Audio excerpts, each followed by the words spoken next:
Call your friends. This is looking I know. sad. It's I don't like even think I need this. it's just my parents. Hi. Thanks, Dad. Hey, everyone. Yep, I'm Sarah Hemker. I'm a group director at Teads, and I'm super excited to be here with Ashley Schapiro.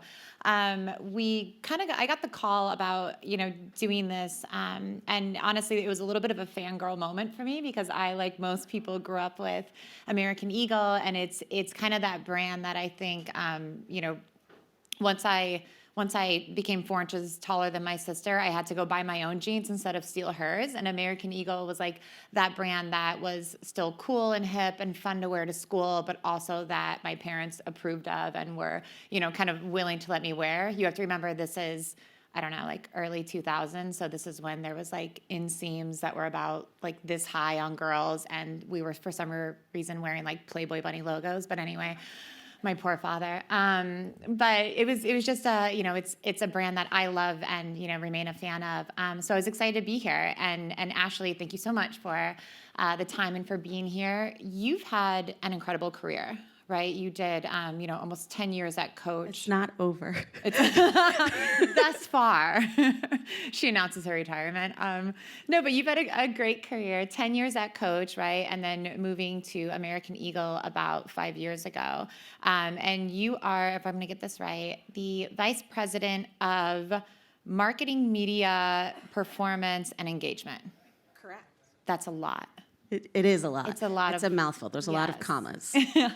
Can you tell us a little bit about what that actually means at American Eagle and what your responsibilities are? Absolutely. So I have a team that really spans across many parts of the marketing organization. So how I like to think about it is by all of these teams working together is how we create really impactful programs. It's by combining creativity, media, the performance side, which somebody in here told me they were going to quiz me on metrics, the performance side, social, which we all know has become so important to all of us and especially to Gen Z, influencer, celebrity, PR, and then of course the amazing content that comes out of it. And then newly, we didn't add the comma, but metaverse is in there too.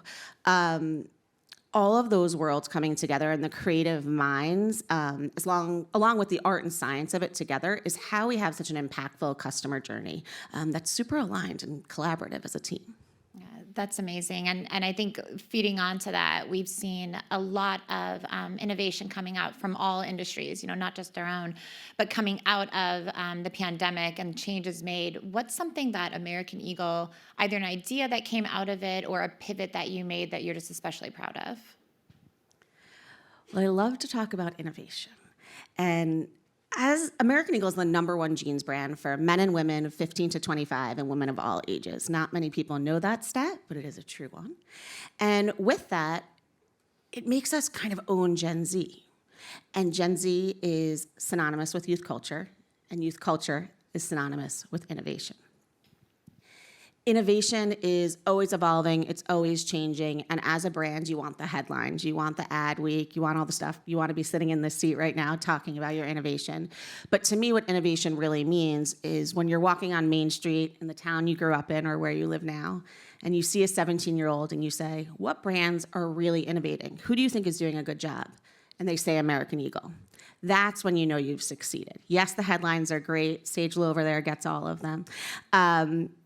But that's what success means to us. When I think about what we've been doing, this back to school season was all about music and jeans. Music is one of the #1 passion points of our customer. And music and jeans they go together, right? You can think of a time and a place and every musician's wearing jeans. There's all these images that come to mind for us. And we wanted to take music and really bring our audience immersive, innovative, and engaging experiences. So focused on 3 things. I'm a big number person, 3.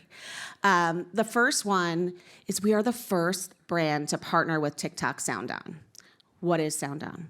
Sound On is this amazing program where musicians can upload their music onto TikTok and start getting royalties for it. So that is not only just super cool, but on top of it, it's so connected to who we are as a brand, elevating voices, giving people a platform to speak and share their passions. We then partnered with Catherine Lee. you don't know her, look her up on TikTok. She's cute as can be, but she's phenomenal. Her music's great. We partnered with her to create a back-to-school anthem and then launched a hashtag challenge. That challenge was our best challenge ever with 3.2 billion with a B. 3.2 billion with a V views. So that was part one on the innovation roadmap. Part two on the innovation roadmap for us was probably my favorite. So Nate on our team, when he went to the back-to-school campaign shoot, filmed in AR. He did 360 video of behind the scenes of our back-to-school campaign, showing talent, how it's made, all the stuff. We then took that content, partnered with Meta and their Oculus, and we brought it into stores. So you can go into an American Eagle store, put the Oculus on, and you could see what it's like in AR to be at one of our campaigns. The third piece, we did a lot, was with Roblox. Our Roblox platform, it's on fire. But this time, we took it a step further. Blue to Tiger, who's a musician as part of our campaign for Back to School, is in our Roblox environment, and you can actually interact with her while she's performing. So that's the type of innovation that comes from a pivot. When we think about Back to School, how do we reinvent ourselves? Those are the three. I love that. And I love that you had the VR sets to be put on in the stores, because if you're paying any attention to the real estate market, the consumer kind of goes by way of where the brick and mortar is, and American Eagle still has 1,000 stores in the U.S., correct? And that's homework. Insane. Like people forget that people are still going into stores, and for a brand like American Eagle, it's an experience versus just something that you go in, grab what you need, and leave. And having those VR headsets and kind of bringing them together is incredibly clever. And don't forget about accessibility. Yeah. Oculus, for those parents out there, are not cheap.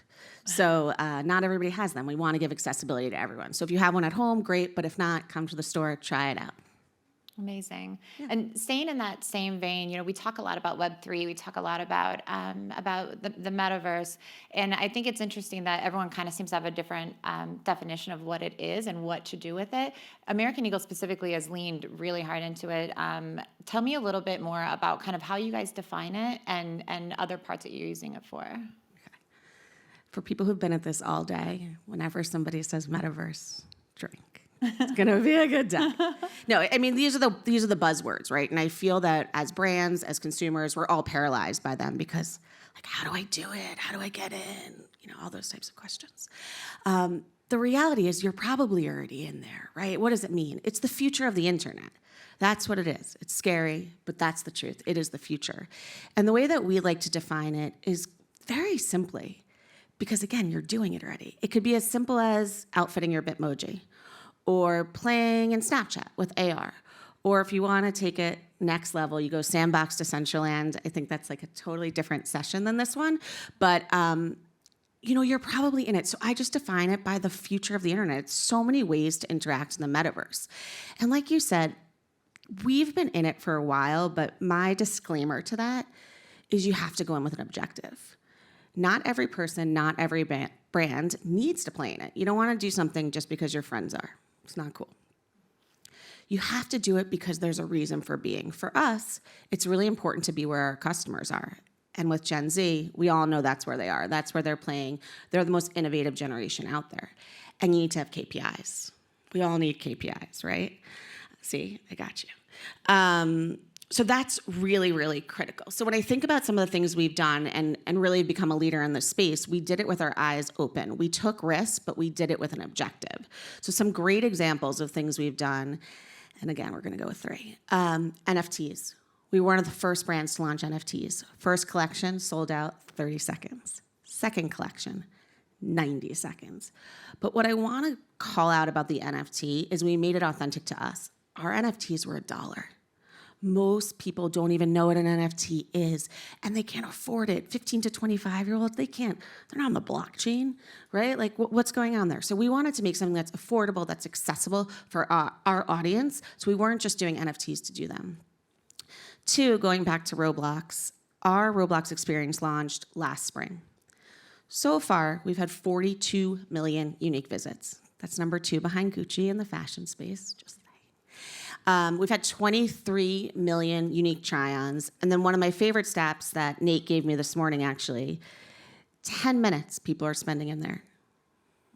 3 seconds, right, is considered what we say is like in publishing, like the amount of time you're staying in a space. 10 minutes? When's the last time you did anything for 10 minutes, right? So that's pretty amazing to have that type of outcome. Our first Roblox, everything was free. Accessibility, it's critical to who our brand is. Just because you're in a new space doesn't mean you should move away from who your brand is, right? And then the third one I really would want to talk about is probably DressX. So DressX is a virtual clothing company, I apologize. And they historically really were in much more of the luxury space, but we took it and we leveraged it for sustainability. And we made virtual clothing connected to water savings. And they were so cool. It was like total futuristic, where you saw water coming out of the jeans to illustrate how much water savings there is in a pair of jeans. So those are the types of things we're doing, but my message to everybody about this is we're doing it, but we're keeping it authentic to who we are as a brand, and we have an objective every single time. I love that, and it leads so well into my next question, because as I say, jeans is a dirty business, right? It's expensive, it's tough on the environment, and it's interesting because I think it's great that American Eagle has certainly figured out where their audience is. Where that 15 to 25-year-old is, but it's safe to say, I think that the 17-year-old today is much different than a 17-year-old of 2010, right? They're more informed, they're more savvy, they're more politically involved, and thanks to the magic of e-com, they can go anywhere and see any brand and make their decision. And so now they're making decisions not just on what's available or what looks good, but also who the brand is and what they stand for and what their values are. And sustainability and that sort of, obvious put out there values of a brand is so important. So talk to me a little bit, if you can, about how American Eagle, first of all, what it stands for in terms of value and how it's speaking to that consumer. So a 17-year-old today is definitely very different from a 17-year-old from 2010 because of accessibility and immediate gratification. That's really one that I like to focus on. I use an example, I've said it many times. My children will say to me, I want to watch Moana, and I want to watch the part where. And you're like, speed it up, slow it down, blah, blah, blah. You're not waiting a whole week for the rerun, guys. It's whenever you want it. They have access. There's no Encyclopedia Britannicas, right? That doesn't exist. Everything is on that phone. So that is the evolution. But what I think has stayed the same, and what we as American Eagle keep consistent, even though we're innovating, is our values. Self-expression, individuality, diversity, optimism. Those are so important, and those are consistent. So it's not the values that evolve, it's the how you're connecting. So we recently launched a program called Future Together, which is a baby that was born out of a very fun brainstorm about Kickstarter and paying it forward, just the concept of those two things. And how could we really create a platform that's consistent with values, that speaks to the fact that Gen Z is passionate about so many causes, and we know they choose their brands based on those causes. But how do you cover all of them? There's not enough time in the calendar, right? Like, how do we do all that? So the part of it that was Kickstarter and paying it forward was, how do we engage our talent? So most recently, Michael Evans Bailing, All-American fans, we engaged with him and we said, what are you passionate about? And he said, mental health. That's really where my heart is. And we know that's probably one of the #1 passion points for our customer. We then engaged with him and he said, Bring Change to Mind is a philanthropic organization that focuses on mental health that I love and I want to do something wonderful for. So that was step one. How do we pay it forward? We then reached out to all of our fans and all of Michael's fans and said, what do you want to do in your communities to support mental health? And that is the baby of Kickstarter and Pay It Forward, if you're following me. And we had 6 people who we chose as winners to get grants from our organization to affect change in mental health in their communities. Next up is sustainability. So we're going out for sustainability to leverage our talent to really make change, and then also reach out to our audience and say, what do you want to do to make the earth a better place? and help support them. So it's not just about what American Eagle can do, what big name talents can do. All those places have money and they have the ability. It's about also reaching out to the community and letting our audience, our customers participate. I think the last one on there that I just have to plug is voting. Headcount, we have a consistent partnership with. We just announced yesterday that we're continuing the partnership. And one thing that is really important to our audience and that we need to make sure they know is get your voice out there. Your vote is what's going to make a difference and make change for all these causes. And you're having a conversation with that audience, right? It's completely different to say to, you know, a 17-year-old, an 18-year-old, a frankly 45-year-old. It's different to say, what do you want to do? What do you care about? And how can we help make that a reality versus just, we did this thing, look what we did, good on us, Exactly. pat yourself on the back. It's participatory, exactly. Fantastic. And it's interesting. I saw an interview with the American Eagle CEO on Mad Money where he was basically on there more or less to be congratulated for doing incredibly well throughout the pandemic. And he made a point of saying that American Eagle was one of the architects of the body positive movement, and that it was the first retailer to not airbrush their models, which I sort of forgot about. I remember the Aerie ads coming out, and I remember that being a thing, but I kind of forgot that that was such a big part of American Eagle and a part of what makes it so authentic and real. And it's just, you know, I know you're a mom of two, as a marketer, but as a consumer, as a mother, that has to make you feel good to work there. It definitely makes you feel better to work for a place that you're proud of. And, you know, you have a responsibility as a marketer, as an executive, as a business person, but you also have a responsibility as a human being, right? We all have people we love, we care about, friends, we all live on this planet and like to see it continue. So it feels good to do good work that you're proud of and also hit your metrics. Max loves metrics.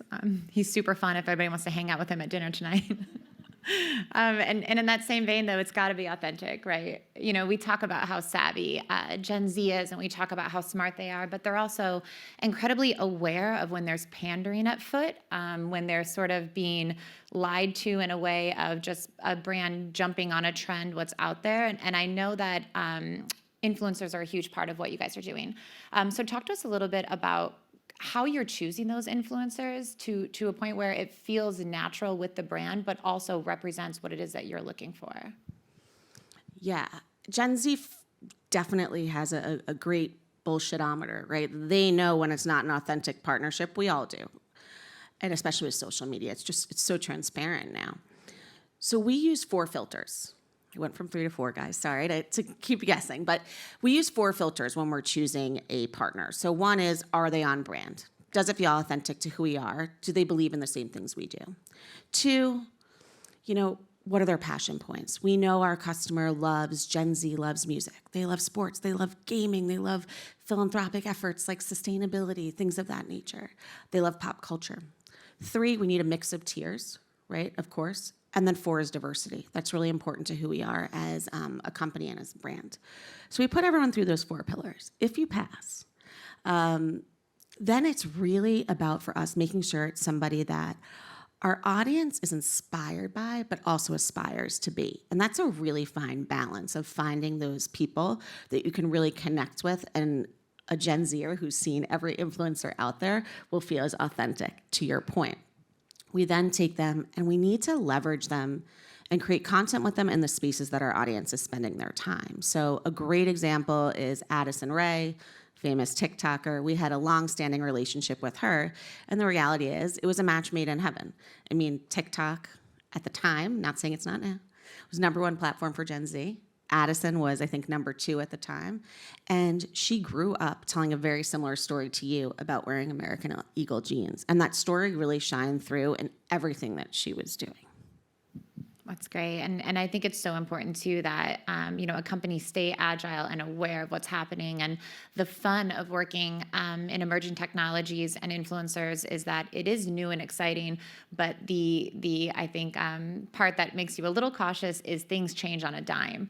Right, so a new technology comes out, an influencer makes a move in a very, very public way, and you have to be able to kind of bounce around that. And something I thought was interesting that you said before is that American Eagle doesn't just set a plan and then close the books, for the year, that you're always sort of staying agile and, kind of reopening that strategy. Talk to us about what that looks like. What do those meetings look like? Who are the nights at your round table? And maybe tell us about a time that you either saw a great opportunity come up or that you realized something wasn't working and had to make a pivot quickly. It's not a book, it's a Google Doc. And our Google Docs are always changing. They're always evolving. We're always dancing. My boss, Craig, who's our CMO, we always say, you tap dancing today? And you're tap dancing your way through because everything's always changing. You have to be ready to turn on a dime. About a year ago, a few people on my team, I want to say, Cara, Nate, Abby, if you're out there, came to me and said, we're really feeling this need for content, for more platform native content, and we just can't get enough of it. And sometimes it's right, and sometimes it's not. We're using all these different partners, and we got to make a shift. If we really want to be the number one brand in the eyes of Gen Z, if we want to be innovative, if we want to be best in class social, something's got to give because we need more. So we sat down at the table, and the importance of who sits at that table is the art and the science. Right? You got to have the creatives, but you got to have money bags there always, right? He's got to be there, or she. You have to have the metrics guy there. But then you need the people who really understand who are the experts in this space and how are we thinking about where you've been versus where I've been and how we think we should go about it. And in this specific case, we had one person at the table who really had only done an agency background. So they really were married to the idea of using this plethora of agencies to help fuel us. So you have an expert in gaming, you have an expert in content for pop culture, expert in TikTok, whatever it is. And how do you meld those together, create your content? You had somebody else who was brand first, who had come to the table and said, we did everything in-house. We don't need anybody else. And ultimately what we did is that group of people came together. And also, another important thing was you need to have the people who are more senior there, but you also need the people who actually have to do the work, right? Because they're going to raise their hand. They're going to say, hey, by the way, that's not possible, but thank you for giving that idea. So that is the mix of what you need in that room. And ultimately, we put together a proposal and ended up bringing it in-house, all of it. And I think now we have the best-in-class social team and media team and influencer team out there. And it's really because these minds came together to make a change. And this morning I read a quote, and I put my phone here just in case I fudge it. There's a Forbes quote of the day. I don't know if anybody else gets it. It's really dorky.